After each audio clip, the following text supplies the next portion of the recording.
Welcome to the Magnificent Marketing Podcast, where we interview the top marketing experts in the world and keep you up to date on all the changes and best practices to help you grow your business and stay on the cutting edge.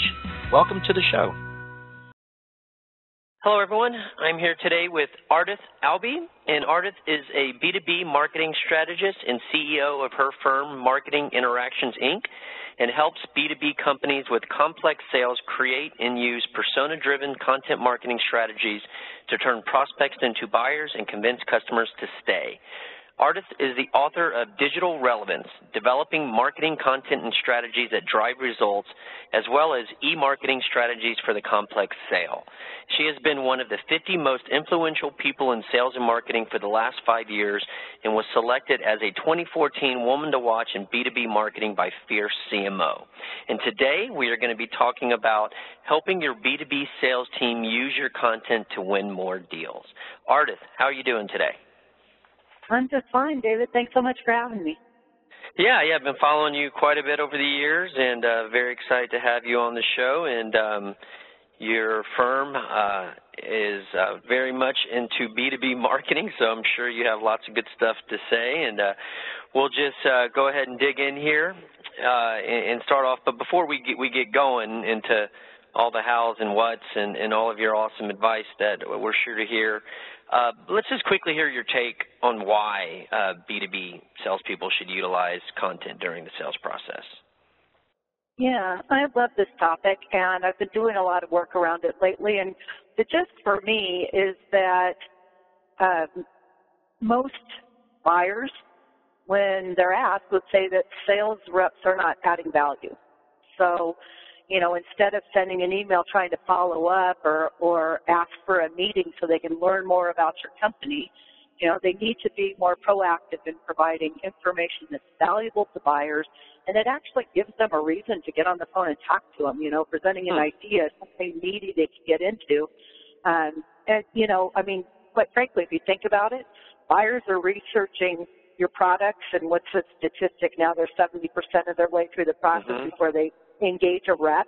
Why the heck aren't reps researching them? You know, I mean, shouldn't it work both ways so they know what to talk to them about? Yeah, and that's a good point you just mentioned, and a very good sales point for marketers to their sales teams is the fact that, hey, we're going to give you an icebreaker here, right? So yeah, that's something that it's funny. Some of the most awesome ideas are right in front of your face, right? And they're fairly logical, but if they're not stated, then you don't know to think about it. So that's a really good way to encourage salespeople to utilize it. Is that what you have found out as well, to kind of, you know, show them the benefit of using this content? Well, yeah, you have to show them how to use it. They haven't, you know, been taught how to use content. I mean, they think it's something that marketing does. You know, and they aren't sure how to work it into a conversation. And so, you know, that's one of the reasons I created the Cliff Notes concept, which I think we'll talk about later. But it's really showing them, here's a topic that's really interesting to your buyers, and here's how you can introduce it and offer to provide more value in addition to providing that piece of content. So I just did a project for a client, as a matter of fact, for their DTR team, which is their inside sales team, where they were sending out, you know, the typical emails and trying to introduce the company and get 15 minutes of somebody's time to talk about, you know, what their company provides, and they were offering absolutely zero value. It's like, oh, let me get on the phone to hear you talk about you. Oh, whoopee. Yes, I have time for that. And so there was this whole series, and then it would progress like, you know, I've been emailing you to get some time. Could you please let me know if you're the right person? Stuff like that, which is just automatic delete stuff. And so we redid their whole process to create a little flow of 5 or 6 emails that actually built a story around the problems that their buyers are trying to solve, where we provided a combination of research, white papers, blog posts, infographics, different things. And with each one, we offered an area that the rep could actually speak to provide further value and invite them to have a call to learn more about it. And it's going really well. In fact, the reps were a little resistant, but they're finding out that it's working. and they're actually getting into more conversations. So it just goes to show. Yeah, awesome. Now, when you mentioned that flow you just did, was that like a series of 5 automated emails that went out over a sequence of time, or were they just there like in the content, space of holding the content where they can go and grab it and use it? How did you set that up for them? Was it a manual process or was it automated? In this particular case, it was manual because the reps wanted to maintain control over who was emailed, and we have actually 3 different storylines based on what they might be most interested in, so the rep could pick and choose which storyline to engage the lead with. And we wrote the email copy as if in first person, as if it was coming from the rep themselves, and they can then edit if they want to make it a little more personalized, but we spent a lot of time really getting to know them so we could develop something they'd be comfortable with that they wouldn't need to spend a lot of time on because, time is money. They need to keep engaging with people. And so that's how this particular one worked. We've also done it where it's been run out of the marketing automation system with the sales rep sig line on it to build the relationship with the sales rep right from the start. And marketing manages that, and then it kind of passes over to the salesperson when they want to take control of it. Gotcha. So it can be done both ways, and we will be digging into that deeper as well. But let's circle back to the beginning of getting salespeople involved here, right? So can you talk about some of the most common roadblocks that have, in your experience, that have or are preventing this from happening in some companies? Oh, absolutely. I'm working on a project right now where sales wants nothing to do with marketing. It's really a struggle. I mean, it was hard to even get them to agree to do phone calls with us so we could ask them questions and learn more about how to be helpful to them. And in this particular company, it's always been sales-driven. So sales have control of the leads. They refuse to even put all the information into the CRM. So, and if they do, the first thing they do is mark, no contact with this lead so that marketing can't touch them. So, part of the problem with this is that in this particular case, it's a really long sales cycle. So it's an equipment replacement, right, that happens every 10 years. So in the meantime, nothing's going on. Nobody's staying in touch with them until they get within, 2 years out of replacement or whatever. And yet they don't want marketing to touch anything. Now, in this particular case, they've never really had a demand gen department, and they're trying to create that. And so we've got culture change going on and everything else. But sales is bound to determine that the leads are theirs. It's their relationships. They don't want marketing touching anything and messing anything up. And so marketing needs to prove their value, right, as a support system for sales. And so right now we're trying to create some little pilot projects that won't be as intrusive, that are really built to design the sales rep to try and build, their understanding that we can provide more value. But that's a huge stumbling block, and it's one I see all over the place. I have projects where I'm trying to do personas and we're trying to interview customers, and the sales rep won't connect us to the account so we can talk to people. So this is still a really ingrained thing, especially in B2B, and it's something that we need to overcome. But so it's kind of chicken and egg. If you won't let us in, how are we as marketing supposed to prove value to you that we can actually be, an asset for you rather than something you're scared of messing up your account? And part of it is that a lot of marketing teams are just cranking out content because they think they need to. And more is not better in this case. We need to create stuff that's really good and engaging and seen as valuable by our buyers, so our salespeople are proud to use it. And, so I think there's, still some things that need to happen in order to bridge this gap. But as ABM becomes more of a driving force, account-based marketing, we're going to see more and more marketing and sales alignment projects where they need to start working together. And so I think that may help break it down. Gotcha. Now, can you think of a real-life example of where marketing was able to show value? Like how are you able to It seems like it could be a bit of a challenge to show value before you're able to prove the value, right? It's more of it's in theory that it will help you. But how have you seen marketing departments overcome that or prove that value ahead of time? Right. Well, there's one example is a client I worked with where it's a very big sale, like a $5 million big system sale, and they wanted to break into a new industry. And they had very aggressive goals, and sales needed all the help they could get, and they knew it. So they cooperated with us, and they supported us with their subject matter expertise and really smart people, and helped us, create the right content and put a lead gen to nurture program in place. And they thought, given the way they've broken into other industries, that it would take 3 years before they really started seeing payback. Within 18 months, they sold 5 deals. And it's because of the way we went about doing it, working together with really solid content. In fact, when they closed the first deal, the call I got was from a sales guy who was really excited, and a lead had finally reached out to him, had been unresponsive, finally reached out to him and asked him for a meeting. And when the sales rep showed up, the lead whipped out the nurture article he had printed off and said, "Show me how to get this for my company." And, that was proof right there that feels good, what doesn't it? was driving that. Yeah, oh God, that was one of my most favorite moments ever.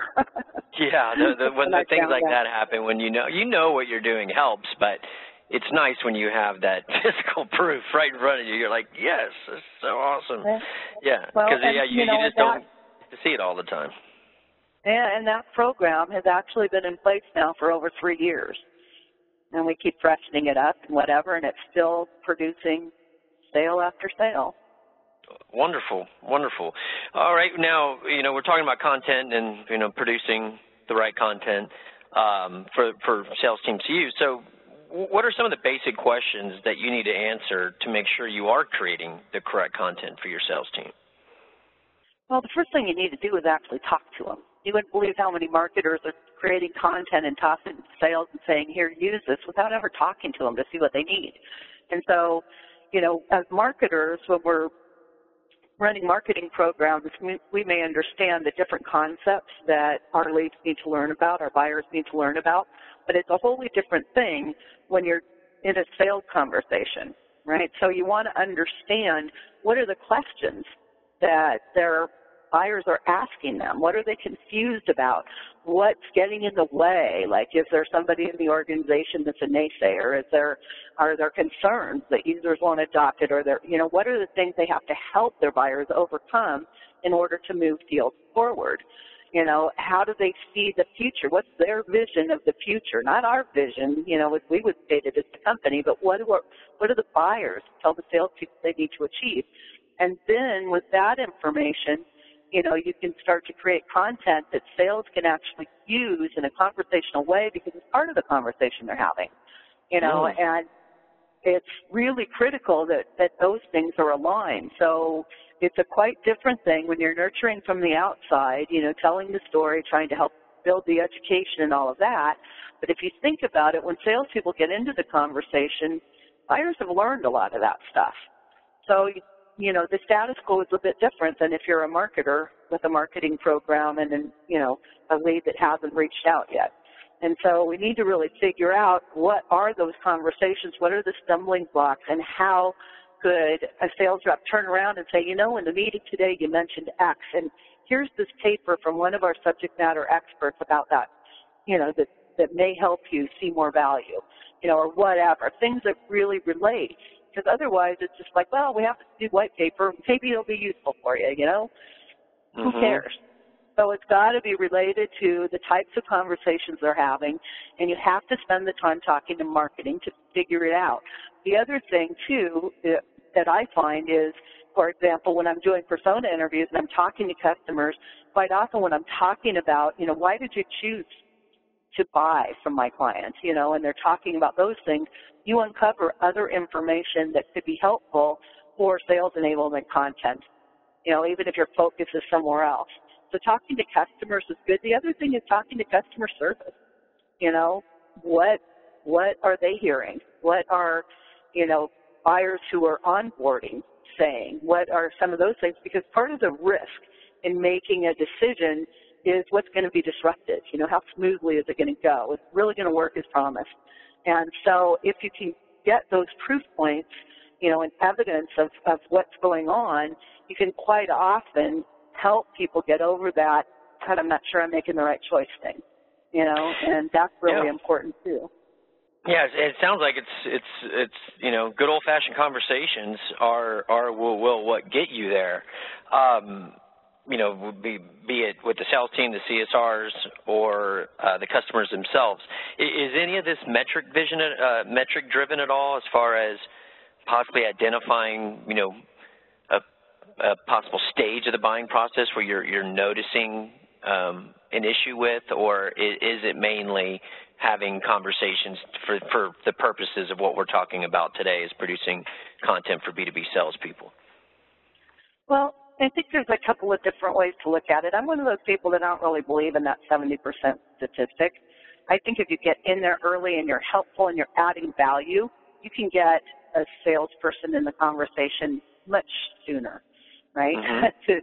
And in fact, if you look at the research on buyers, they want to buy faster. It's just that they're having trouble getting their hands on the information they need, getting everybody on the same page, all of those kinds of things. So I think if marketing has a content strategy designed across the continuum of the buying process, and I've preached this in my books and I've been saying it forever, that you can identify what stage they're in. And you can also be helpful to your salespeople saying, hey, this particular account or lead or whatever is doing these things, which we think may be an opportunity for you to speak with them, and here's what, you know, I would use as an opener, and here's a piece of content that might support that, and, you know, whatever. But given that we have the technology now, the marketing automation and that kind of thing, where we can start tracking and identifying patterns of engagement, we should be able to support getting salespeople into conversations at the right time.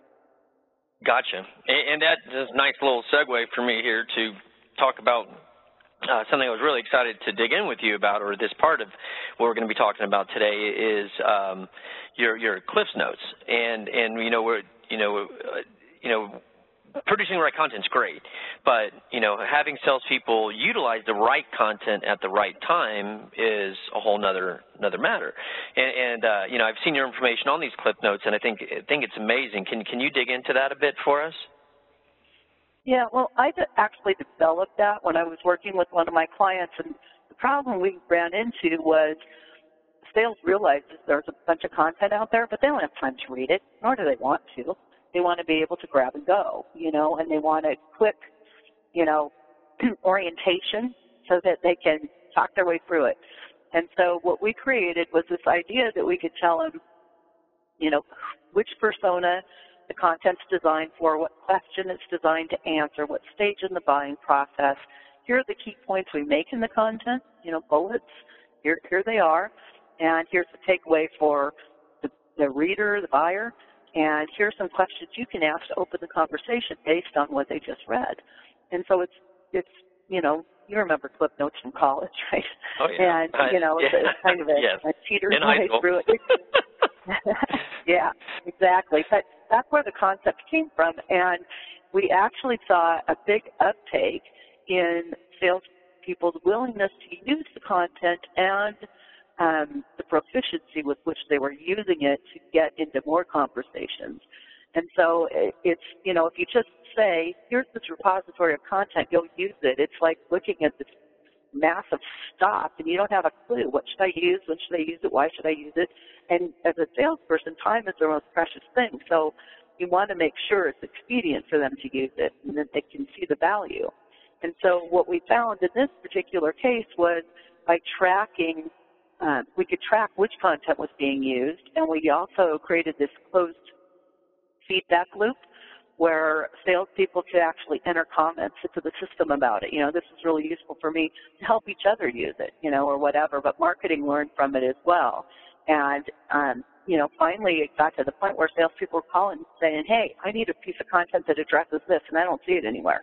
You know, can you make it for me? And we started really getting this, you know, great thing going where the salespeople got really engaged with it, and they were even making suggestions about what they wanted and needed. So really fun, but it's about making it easier. So just like you want to reduce the effort for your buyer to access information, you need to reduce the effort for your salespeople to use it. So it's the kind of marketing serves two audiences, right? We serve our salespeople and we serve our buyers. And the same kinds of things apply, right? Just as a buyer is not going to jump through hoops to get to your content, neither is a salesperson. It's a good way to think about it. Yeah, and if we want to be on the same story, I remember years ago when I started this, the most common thing was marketing would generate a lead, and maybe they would nurture them for a little while, and then they'd toss them over the edge to sales, who would start all over again because they had no idea what the buyer had interacted with or whatever. Total disconnect for the buyer because they're sitting there going, okay, wait, I've already read all these white papers and I know about your solution, so now I'm ready for the next thing. We can now enable our salespeople to step into conversations where they need to be and not, create this disconnect for buyers by starting all over again. That's interesting you say that. So in some scenarios or any scenarios, would you want the content that the sales team is using during the sales process to kind of live in the background or even maybe not even on, if it's on site, it's just not, it's not distributed or published out there? Or are you utilizing the same content that could possibly be, lead gen types of content? Well, it wouldn't necessarily be lead gen types of content, but here's the thing that I see changing. The thing I see changing is this idea of binge viewing. You hear about it with people on Netflix, right? They'll watch an entire season of a TV show in one sitting, that kind of thing. Well, what we've also seen from a marketing perspective is that when they get ready to move, when interest is peaked or intent is peaked, you see web traffic go up. You see content access go up, those kinds of things. And so one of the things that I've been advocating for is to create the opportunity for self-education by creating content hubs that include all the things you need to know from problem to solution, right? And allowing them to access it. And if you've created it and you know what questions you're answering and which stage it's at, you kind of know exactly when you need to ping a salesperson and say, hey, follow up on this, or sales will know what content they've, accessed and be able to follow up at the right point, right, with something relevant. And so I think we need to take advantage of how we're actually working with the information we have about these interactions.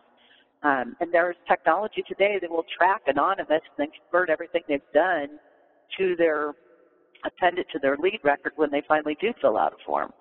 So there's, really not a lot of reason we should know eventually about what it is they're doing.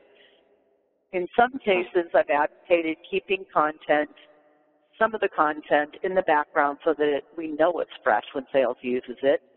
In other cases, I've advocated having it all out there available if you have a way to know what the lead is engaged with so you're not redundant, right? And so sometimes that means it depends on how much resource you have. So I have clients that run nurture programs from beginning to end that write in the background, but they have enough resource to create a similar storyline that's out in front, that can be accessed on its own. And, there's pros and cons for both. If you have it in the background and it's evergreen, you can use it for a long time with just updating things that might have changed, but not totally reinventing the wheel, right? So, it just depends. And for me, I'm more concerned that the story is the right story and that it's engaging them. So, it's a matter of resource when it comes down to it. Understood. Now to just circle back a little bit to the cliff notes you've had for, how you outlined everything, can you point people where they can learn from you more on that so they can see all the different, bullet points that you have for that need to be included in those? Oh, gosh. I might have it in a blog post somewhere, but it's in my book, Digital Relevance is where it is. Okay. All right.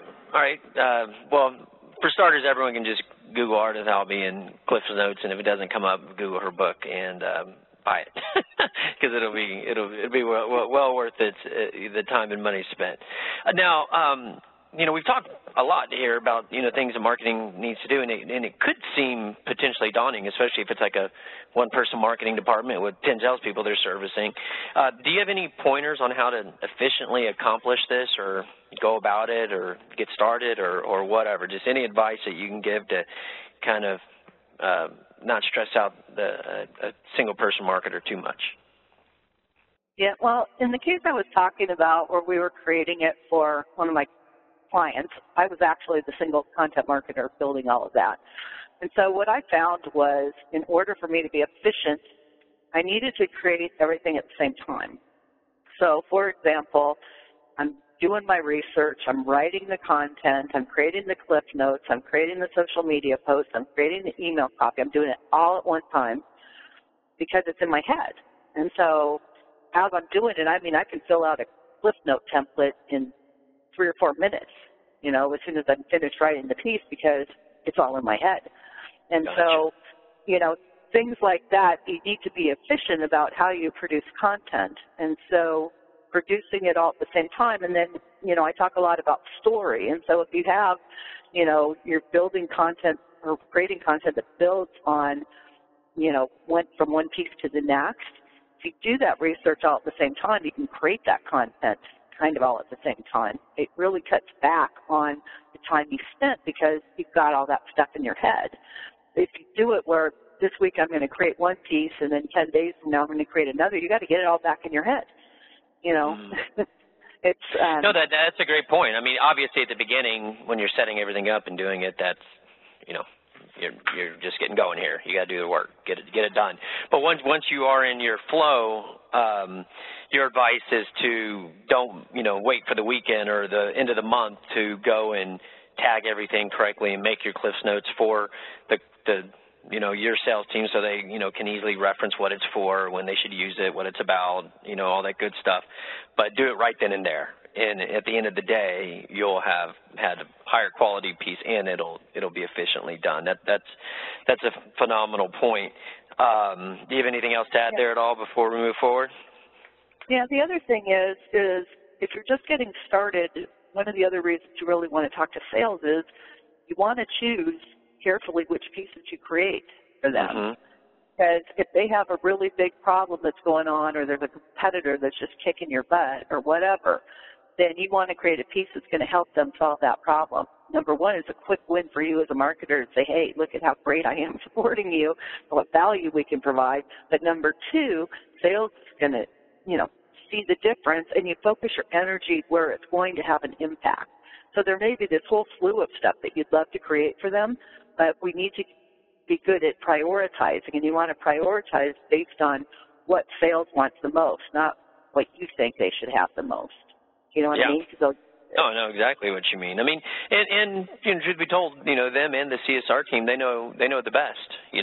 They're the ones actually literally talking to them. Unless you're doing buyer persona interview, but they're the ones talking to them and hearing what's going on out there. So we got to respect that and understand that and get that feedback.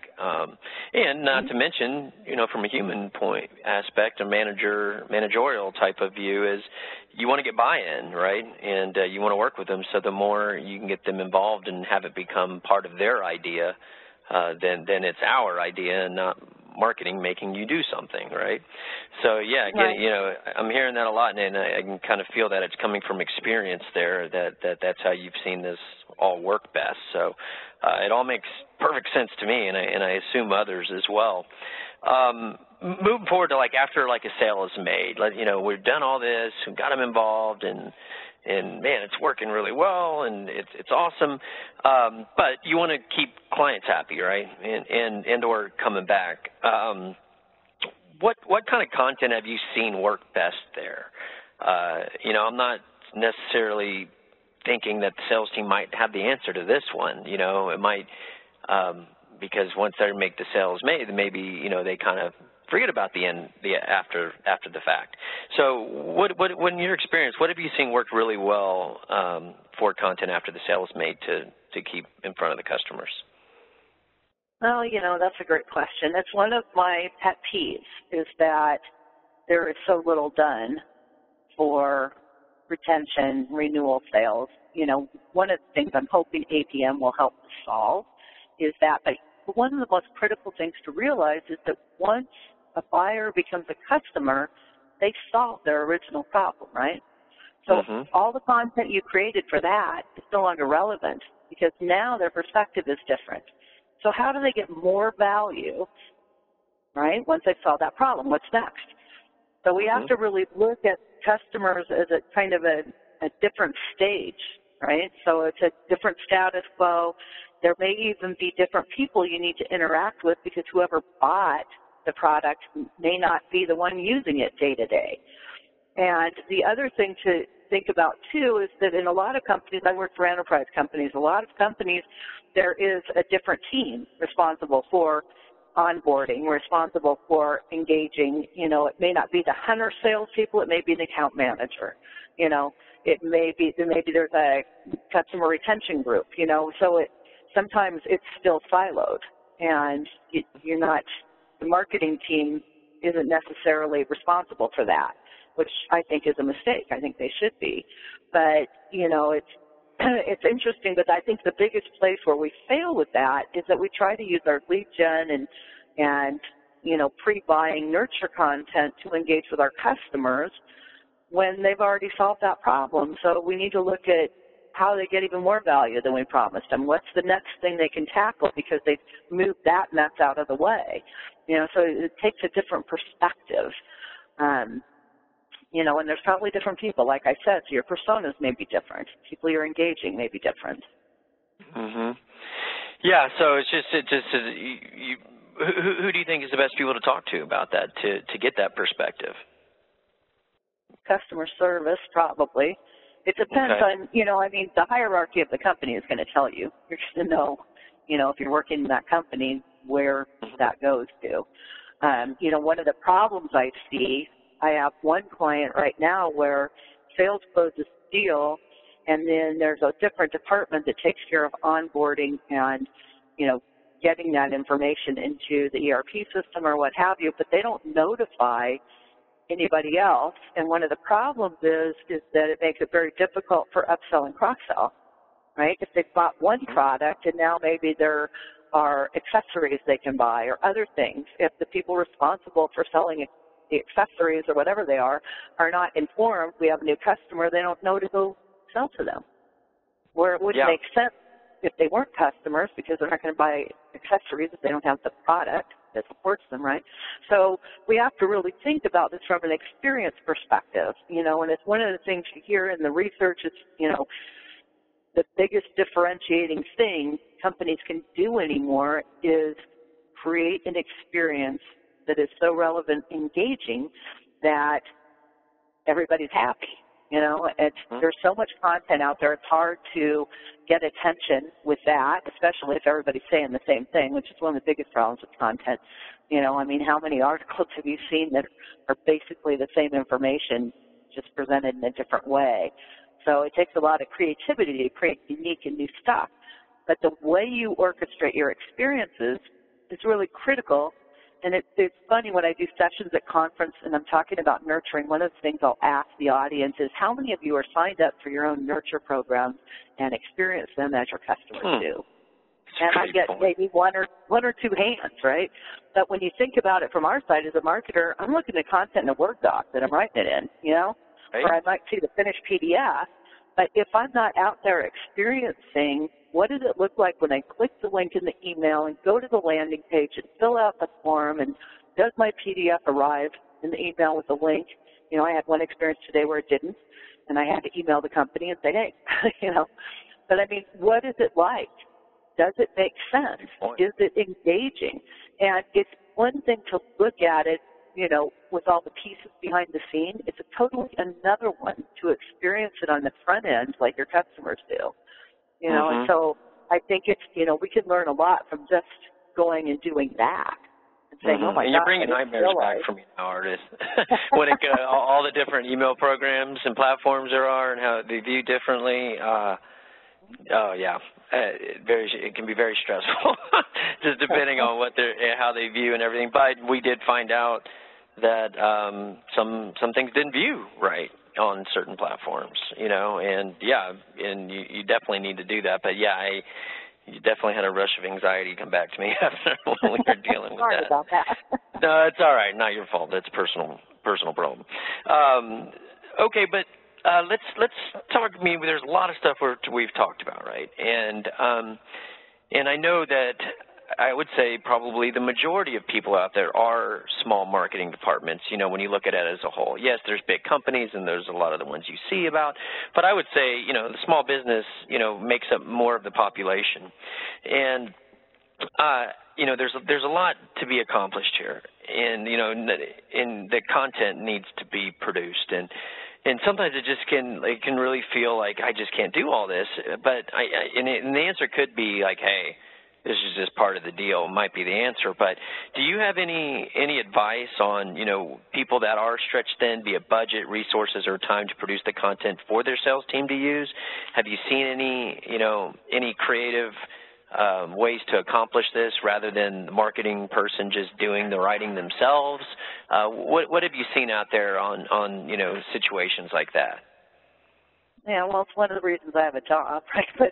But the other thing really to think about, and I think this is one of the greatest opportunities and the most overlooked, is repurposing, right? So taking a big piece of content, breaking it down into small bites, turning it into infographics, taking a series of blog posts and rolling it up into a paper, adding extra research around it to beef it up.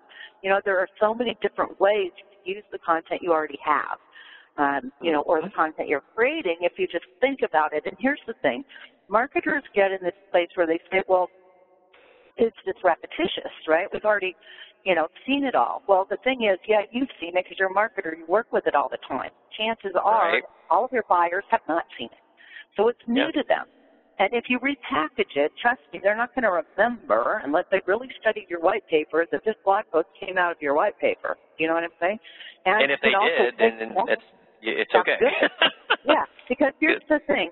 One of the biggest things we need to do as marketers is become the anchor in thought for how our buyers think about solving their problem. The way that happens is with repetition, right? So they keep hearing about this idea and they hear about it in various ways, but it's the same idea underneath, and that's the goal of our content. That's why we want to keep telling a strong story with continuity, right? Because we want to build these ideas into their thinking so that they actually go into meetings and whatever and present our ideas as if they were their own.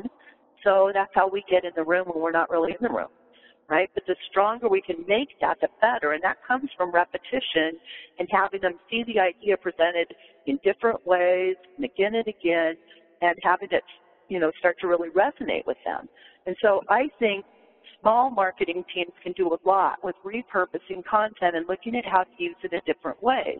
A while back, a few years ago, I talked about every content piece should produce at least 5 other assets, or ways to be included in these 5 other assets.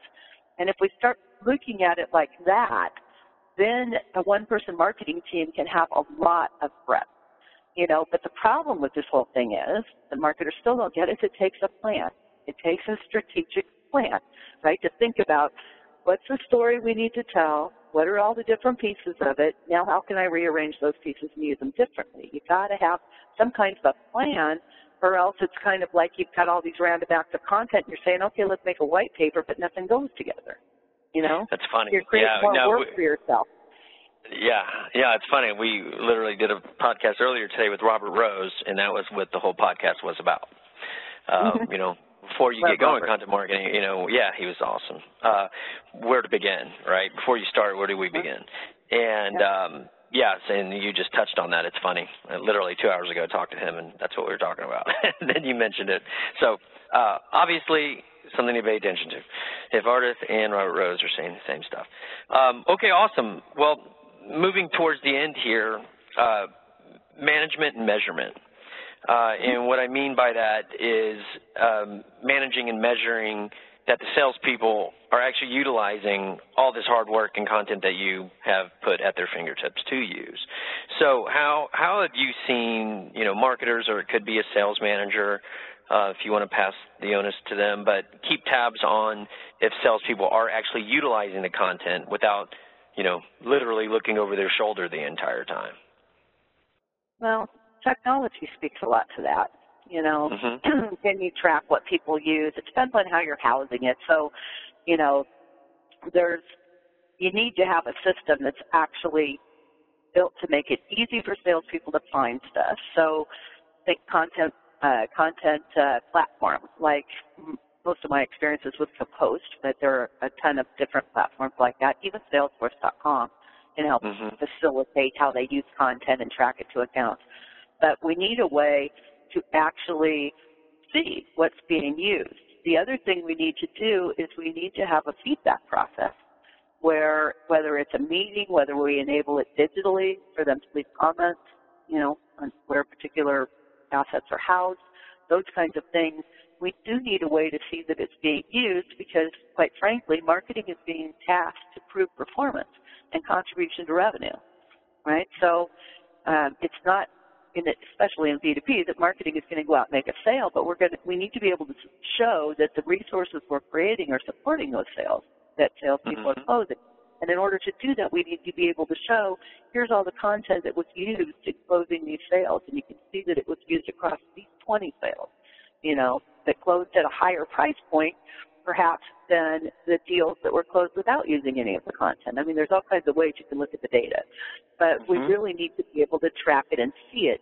But the thing for me is, in order to have it be effective, we've got to understand what salespeople think about the content and how much they think it's helping them, because if they aren't seeing it, they're not going to use it, right? Your program's going to fall flat on its face. So the most important is try to figure out, how do we really, you know, be attentive to what salespeople need and help them use it? And if we see them having problems using it, can we improve on our cliff notes? Can we improve on the way we're having them access the content? You know, it's just like improving your marketing programs. We need to apply it to how we enable sales as well. Yeah, and you just need one salesperson to have success with it, right? And then everybody else will follow suit. And people respect what you inspect. So it was a great pointer. Again, I was thinking the answer was going to be technical and metrics and online driven, but you're right. Like, have a meeting, you know, get feedback, you know, and salespeople don't want to come in 2 and 3 times in a row saying, nope, haven't even tried it, right? I mean, they might do that the first time, but they're not going to want to continue to do that. So, yeah, just having meetings with everybody and getting feedback, and that'll accomplish, you know, 3 or 4 different measures. You're keeping tabs on them, and but you're also getting feedback and then tweaking and improving. So yeah, great pointers there, Ardath. Yeah, but there's one more thing you need to think about, though, and really important from what I've seen is you've got to get executive buy-in. If you don't have the VP of sales or the regional sales manager's buy-in or whatever, you're going to have a problem, because the reps aren't going to follow you. If their manager doesn't say they need to do that, they're not going to do it. You know, so like you said, if you could find a champion salesperson, you know, to champion the deal and go out and do it and be successful with it, that's great. But for all intents and purposes, salespeople are going to be resistant to it until they see the benefit. So you've got to get executive support. And the other thing you need to emphasize in order to get that is that you're actually helping salespeople to maximize their time. So you're taking away all of that time they used to spend searching for content to use or recreating their own because they couldn't find what they were looking for or whatever. So we need to really set it up as a way to help salespeople be more productive and efficient, and that we are actually reducing the time it takes for them to engage with their prospects and buyers. You know, but we need that executive support in order to get this stuff to work. Yeah, no, I've lived that firsthand. Absolutely. And I think if you're a salesperson or marketer listening to this, I think you're liking what you're hearing, because it's you know, marketers are, you know, you're just giving some great pointers on how, you know, not just bringing in leads, because at the end of the day, it's sales, right? It's not leads, but it's sales. So you can get those leads, and then it's like, okay, you know, let's make this turn into something, right? So I mean, marketers have to love what you're saying, and sales team, you know, if they're paying, you know, really looking at this the right way, they're just getting help. You know, they're not giving additional stuff to do and more work to do. They're just getting help. So yeah, I mean, I'm following you 100 million %, and you know, I assume others are as well. Do you have any parting thoughts before I have to let you go? Not really. I just hope I see more marketing and sales teams embracing alignment and working together, because I think we need to quit looking at the buying process as this chunked up thing where marketing gets this part and sales gets the other part. You know, your buyers don't care whether they're interacting with marketing and sales. What they want is value. And I think we can deliver more value together than we can separately because we each have different strengths. So I think if we put them together, we're much better off. So I'm looking forward to seeing, you know, more companies getting this right. Well, I've been hearing more and more about it, so it's certain to happen. Absolutely. Ardath, how can people continue to learn from you? Well, I have my website, marketinginteractions.com, which is where my blog is. I'm on LinkedIn, and I'm Ardath421 on Twitter. So any of those things, and I speak at a lot of conferences, so come see me if you see me on the agenda. Absolutely. And just for the listeners, it's Ardath, that's ARDATH 421. All right, Ardath, really appreciate your time and looking forward to future conversations with you. Yep, thanks so much. I really enjoyed it.